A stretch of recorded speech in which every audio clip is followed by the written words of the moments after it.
Science का है पहला चैप्टर विज्ञान और मापन, साइंस एंड मेजरमेंट।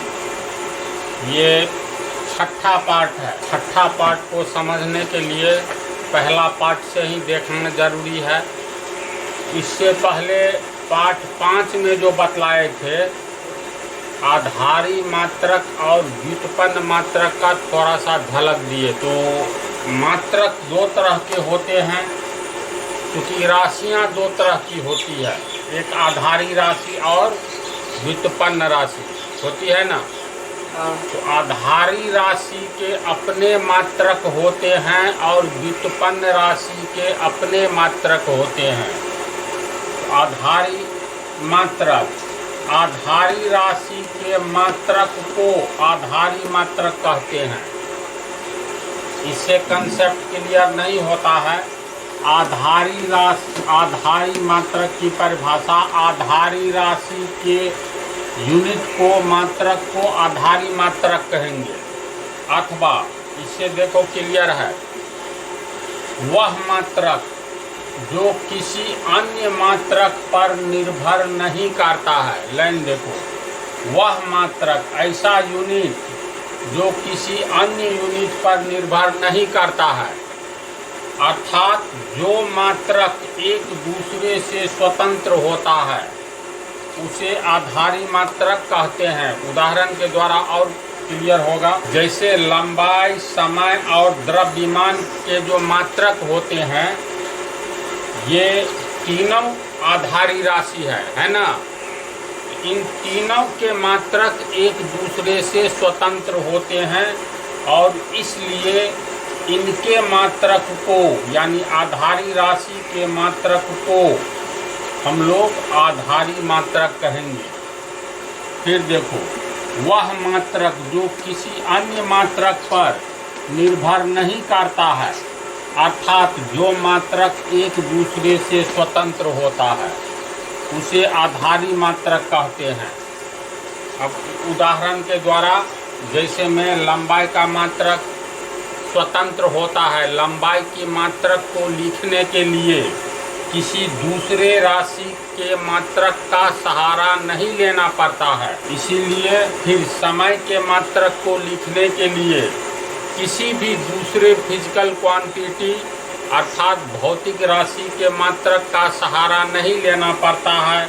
द्रव्यमान के मात्रक को लिखने के लिए किसी दूसरे मात्रक का सहारा नहीं लेना पड़ता है। इसलिए लंबाई, समय और द्रव्यमान के मात्रक एक दूसरे से स्वतंत्र होता है और लंबाई, समय और द्रव्यमान के मात्रक को आधारी मात्रक कहते हैं।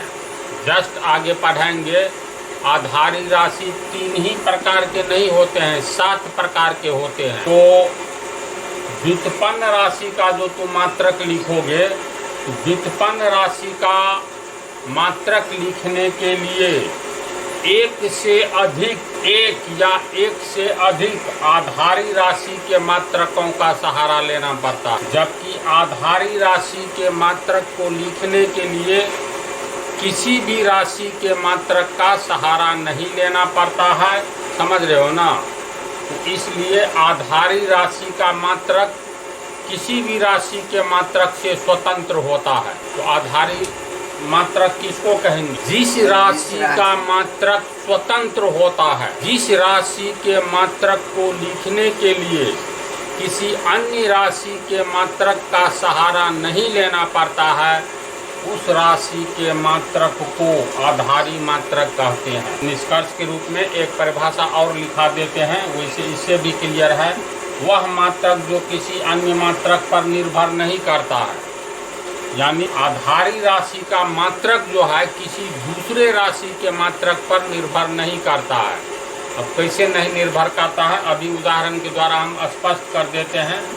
और ऐसे ही मात्रक को स्वतंत्र मात्रक कहते हैं। इसको लिख लिया है ना। अब समझो तो एक बार अंतिम में पैराग्राफ चेंज करके लिखना है। तो निष्कर्ष के रूप में हम आधारी मात्रक का परिभाषा क्या कह सकते हैं? जिन राशियों के मात्रक को लिखने के लिए, ध्यान दो, साइंस में जितनी भी राशियां हैं, फिजिकल क्वांटिटीज है, हर एक राशि का मात्रक होता ही है। तो इतने सारे राशियां हैं, तो जिन राशियों के मात्रक को लिखने के लिए किसी अन्य राशि के मात्रक का सहारा नहीं लेना पड़ता है, उन राशियों के मात्रक को आधारी मात्रक कहा जाता है। आधारी मात्रक गिनती में 7 है, फिलहाल 3 का उदाहरण देखो। अब लंबाई का मात्रक हम लिखेंगे तो लंबाई के लिए हम लोग क्या क्या प्रयोग करते हैं लंबाई की माप के लिए? सेंटीमीटर, मीटर, गज, किलोमीटर, मील, इंच, इन शब्दों का प्रयोग करते हैं। तो लंबाई का मात्रक लिखने के लिए अगर हम सेंटीमीटर लिखते हैं तो ये सेंटीमीटर स्वतंत्र है लंबाई का मात्रक। लंबाई का मात्रक मीटर लिखेंगे तो सिर्फ मीटर होता है, इसमें कोई दूसरे राशि का मात्रक नहीं है। इसको ऐसे भी समझो, वैसे पिछले पाठ में बोले थे, क्षेत्रफल का अगर हम लोग मात्रक लिखते हैं, उदाहरण दिए भी थे, तो क्षेत्रफल का मात्रक लिखेंगे तो क्षेत्रफल बराबर क्या होता है? लंबाई गुने चौड़ाई। क्षेत्रफल बराबर होता है लंबाई गुने चौड़ाई। तो अब क्षेत्रफल का मात्रक लिखेंगे तो फार्मूला लिख लो क्षेत्रफल का। जो फार्मूला होता है उस फार्मूला में जो शब्द आता है उसका मात्रक लिख लो। लंबाई के लिए हम लोग क्या लिखते हैं? सेंटीमीटर। मान लो सेंटीमीटर लिखेंगे तो इस लंबाई के लिए सेंटीमीटर होगा ना। चौड़ाई भी एक प्रकार का लंबाई है, इसके लिए भी सेंटीमीटर। तो सेंटीमीटर गुने सेंटीमीटर बराबर सेंटीमीटर स्क्वायर, यानी वर्ग सेंटीमीटर होगा। तो अगर सवाल किया जाए क्षेत्रफल एक भौतिक राशि है जिसकी माप होती है, तो क्षेत्रफल का मात्रक वर्ग सेंटीमीटर होता है। वर्ग सेंटीमीटर का अर्थ हुआ सेंटीमीटर गुने सेंटीमीटर। तो क्षेत्रफल का मात्रक जब हम लिखेंगे तो इसमें देखो 2 सेंटीमीटर का प्रयोग हुआ है, जिसके चलते वर्ग सेंटीमीटर हो गया है। अब लाइन पढ़ो तो, जिन राशियों के मात्रक को लिखने के लिए किसी अन्य राशि के मात्रक का सहारा नहीं लेना पड़ता है। क्षेत्रफल का जो हम मात्रक लिखे हैं, तो क्षेत्रफल का मात्रक लिखने के लिए ये सेंटीमीटर तो दूसरा राशि है, अन्य राशि है।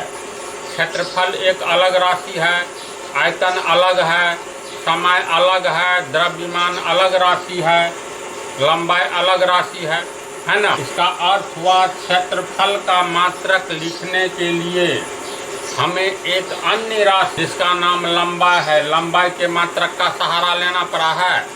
एक बार 2 बार लेना पड़ा है ना। तो जिस राशि के मात्रक को लिखने के लिए किसी दूसरे राशि के मात्रक का सहारा लेना पड़ेगा, तो ऐसी राशि के मात्रक को यानी इसको हम लोग कहेंगे व्युत्पन्न मात्रक। ये कैसा मात्रक है? वर्ग सेंटीमीटर। वर्ग सेंटीमीटर व्युत्पन्न मात्रक। हाँ, व्युत्पन्न। क्योंकि वर्ग सेंटीमीटर मतलब अधिक बना है, स्वतंत्र नहीं। स्वतंत्र नहीं है, ये वर्ग सेंटीमीटर का अर्थ हुआ सेंटीमीटर गुने सेंटीमीटर। ये भी लंबाई का मात्रक है और ये भी लंबाई का मात्रक है। क्षेत्रफल एक ऐसी राशि है, ऐसा फिजिकल क्वांटिटी है जिसके मात्रक को लिखने के लिए अन्य राशि के मात्रक का सहारा लेना पड़ रहा है। इसीलिए ऐसे मात्रक को हम लोग व्युत्पन्न मात्रक कहेंगे। और लंबाई का मात्रक लिखने के लिए सिर्फ सेंटीमीटर का सहारा लेना पड़ेगा। तो यहाँ पर हो गया क्षेत्रफल का मात्रक वर्ग सेंटीमीटर और लंबाई का मात्रक सिर्फ सेंटीमीटर हुआ। तो लंबाई के मात्रक को लिखने के लिए किसी भी दूसरे राशि के मात्रक का सहारा नहीं लेना पड़ा। क्षेत्रफल का मात्रक लिखने के लिए हमें दूसरे राशि लंबाई के मात्रक का 2 बार सहारा लेना पड़ा है। तो वर्ग सेंटीमीटर जो कि क्षेत्रफल का मात्रक है, इसकी उत्पत्ति हुई है किससे? तो 2 आधारी मात्रक का सहारा लेना पड़ा है ना। लंबाई के मात्रक का सहारा लेना पड़ा है जब ये सहारा वाली बात हो जाए तो ऐसे को क्या कहेंगे, व्युत्पन्न मात्रक, ऐसे मात्रक को। और जिस मात्रक को लिखने के लिए किसी भी राशि का सहारा, किसी भी राशि के मात्रक का सहारा नहीं लिया जाए, ऐसे मात्रक को हम लोग क्या कहेंगे, आधारी मात्रक। जैसे मात्रा का या द्रव्यमान का, जिसका इंग्लिश मास होता है, उसका मात्रक लिखेंगे ग्राम या किलोग्राम लिखेंगे। तो ऐसी स्थिति में द्रव्यमान का जो मात्रक है ये ग्राम या किलोग्राम, ये स्वतंत्र है।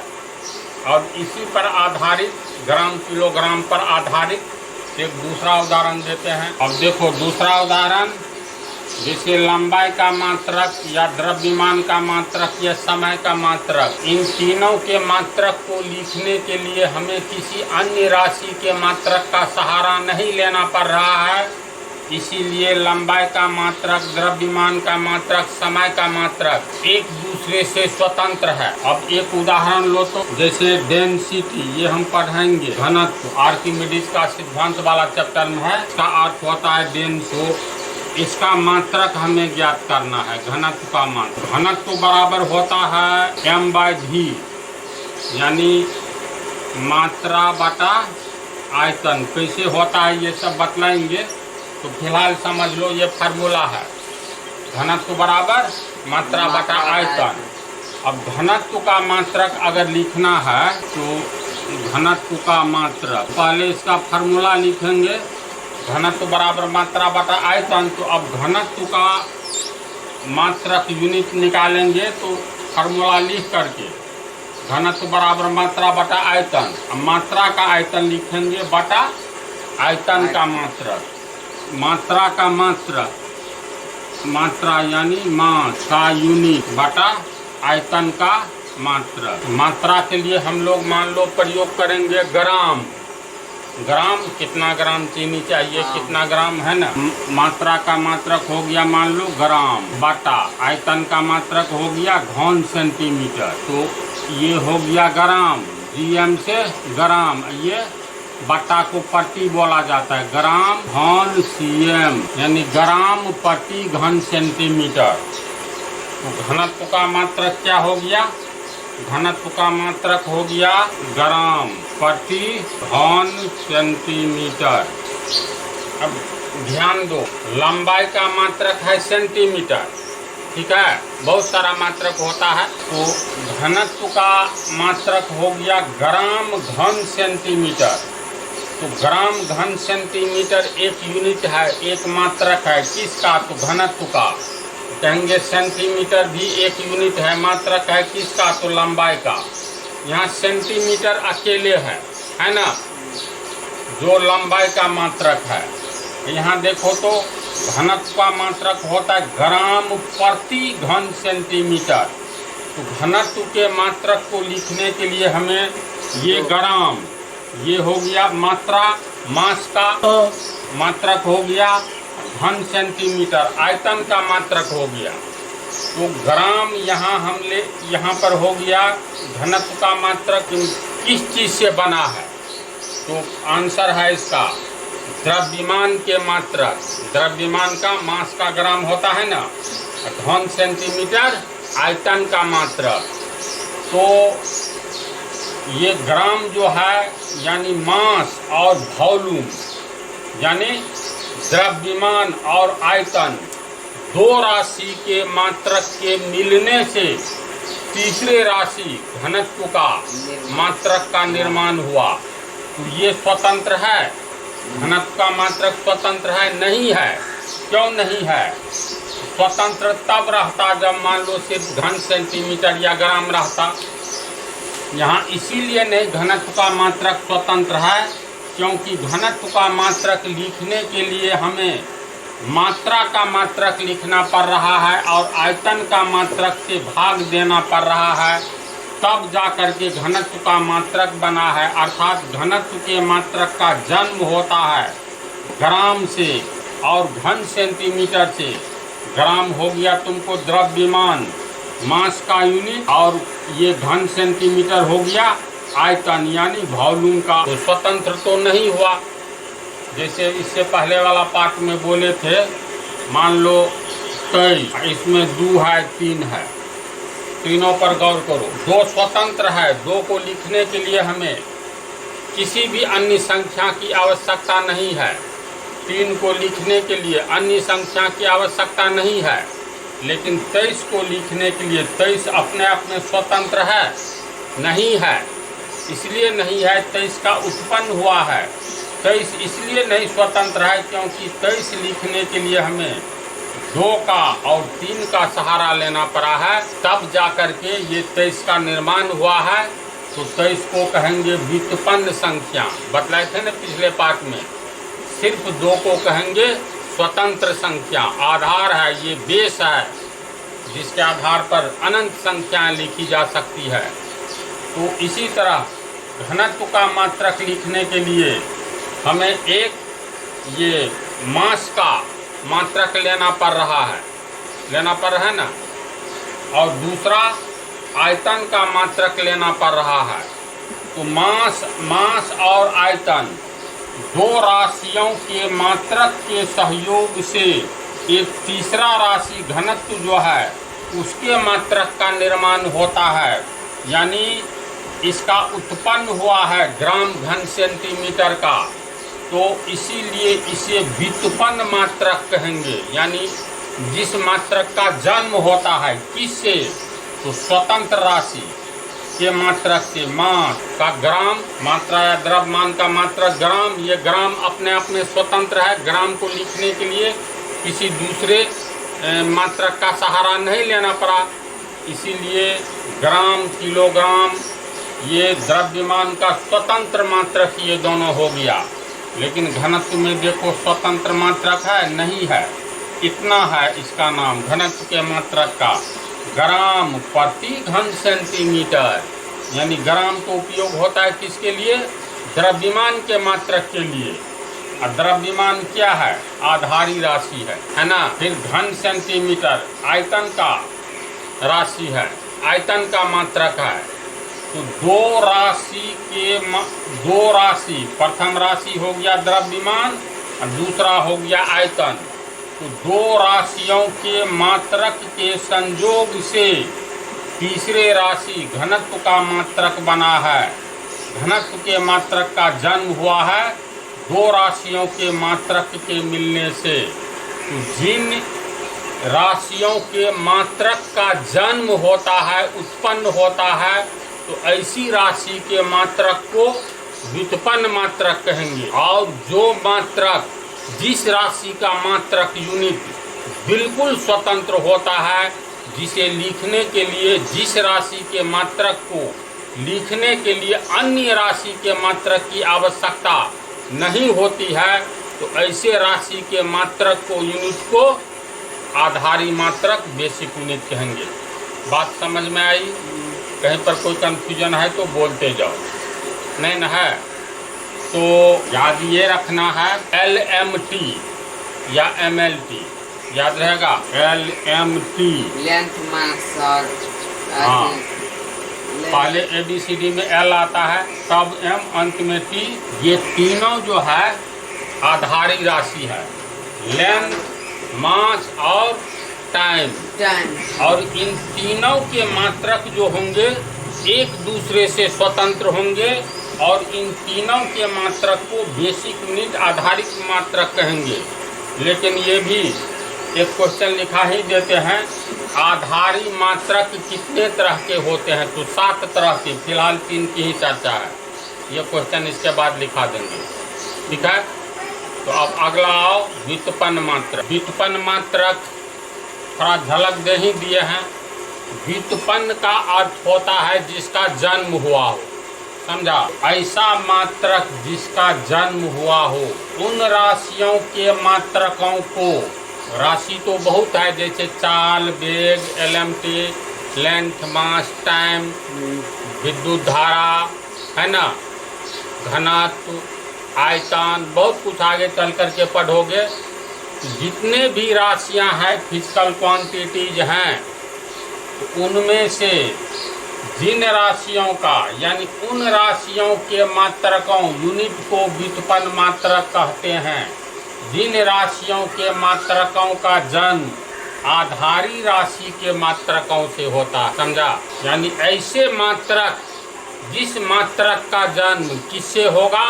तो आधारी राशि के मात्रक से, अर्थात उस मात्रक को जो आधारी मात्रकों पर निर्भर करता है या जिसे आधारी मात्रकों की सहायता से, आधारी मात्रकों की सहायता से, पंक्ति पर गौर करो, आधारी मात्रकों की सहायता से व्यक्त किया जाता है। यानी ऐसा मात्रक जिस मात्रक को आधारी मात्रकों की सहायता से व्यक्त किया जाता है व्युत्पन्न मात्रक कहा जाता है। जैसे में वर्ग मीटर यूनिट है, वर्ग मीटर में हम लोग किसको मापते हैं? क्षेत्रफल को मापते हैं ना। जैसे कोई आयताकार खेत है तो इसका क्षेत्रफल कितना है? तो लंबाई गुने चौड़ाई, मान लो 25 वर्ग मीटर है। वर्ग मीटर चाहे 25 हो या 50 हो, मैग्नीट्यूड जो भी हो, मैग्नीट्यूड मात्रक के पहले वाला अंक को कहते हैं। तो क्षेत्रफल के मात्रक को व्यक्त करोगे तो वर्ग मीटर, ये वर्ग मीटर का जन्म हुआ है। वर्ग मीटर का अर्थ मीटर गुने मीटर, मीटर आधारी राशि, लंबाई का मात्रक है तो लंबाई का मात्रक गुने लंबाई का मात्रक। तो आधारी राशि के पद में 2 बार व्यक्त किया गया, लंबाई का मात्रक गुने चौड़ाई का मात्रक, यानी मीटर गुने मीटर।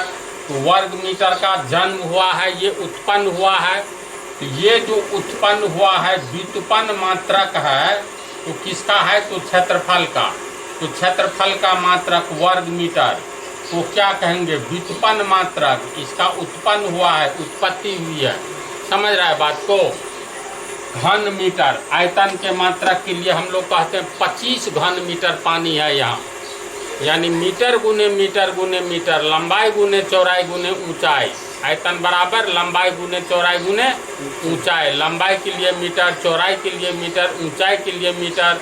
तो मीटर को 3 बार गुना करेंगे तो घन मीटर होता है ना। तो घन मीटर किसके लिए प्रयोग किया जाता है? किसकी माप है? किसका मात्रक है?